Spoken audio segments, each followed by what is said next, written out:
સુરતમાં 10 દિવસ પહેલા આવેલા ખાડીપુરના કારણે સૌથી વધુ નુકસાની ટેક્સટાઇલ માર્કેટના વેપારીઓને આવી છે. એક અંદાજ પ્રમાણે 1000 કરોડથી વધુની નુકસાનીનો સામનો વેપારીઓને કરવો પડી રહ્યો છે. ખાડીપુરના પાણી રઘુકુળ માર્કેટમાં ઘૂસી ગયા હતા અને હાલ રઘુકુળ ટેક્સટાઇલ માર્કેટ ધોબીઘાટ બની ગયું છે તેવી સ્થિતિનું નિર્માણ થયું છે, કારણ કે દુકાનોમાં ઘૂસી ગયેલા પાણીમાં તેમની સાડી સહિતનો માલસામાન પલળી ગયો હતો. હાલ આ તમામ સાડી અને કપડાને દોરીઓ બાંધી પંખા વડે સૂકવવામાં આવી રહ્યા છે.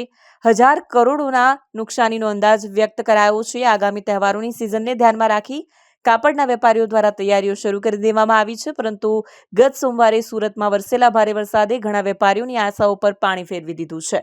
દુર્ગેશ ચુડેવાલે જણાવ્યું હતું કે આગામી સિઝનને ધ્યાનમાં રાખી વેપારીઓએ સ્ટોકમાં રાખેલો સાડીનો જથ્થો પલળી જતા એને કિલોના ભાવે વેચવાની નોબત આવી છે. એ માટે સાડીઓને સૂકવવામાં આવી રહી છે. દુકાનો પાસેના પેસેજમાં દોરી પર લટકાવી તેમજ પેસેજમાં સાડીનો સ્ટોક સૂકવવા માટે પંખા મૂકવામાં આવ્યા છે. ₹100, 100,000 તેમજ 2000 સુધીની સાડી લોટવાળાને 35 થી 50 રૂપિયા કિલોના ભાવે વેચવામાં આવશે. 1 કિલોમાં ફક્ત 3 સાડી આવે છે. ઇન્સ્યોરન્સ વગરના વેપારીઓ મુશ્કેલીમાં મુકાયા છે.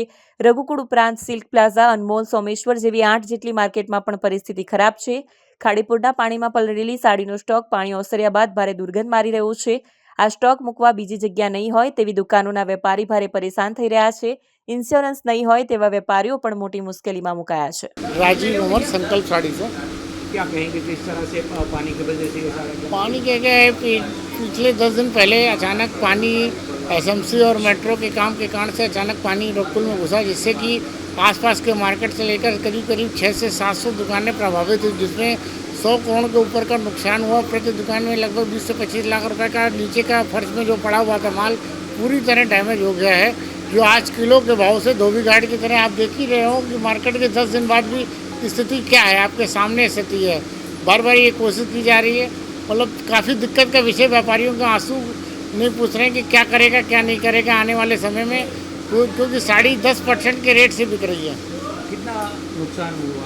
लगभग आसपास बताएं ना कि 600-700 दुकानों में 100 करोड़ के ऊपर का लगभग नुकसान है।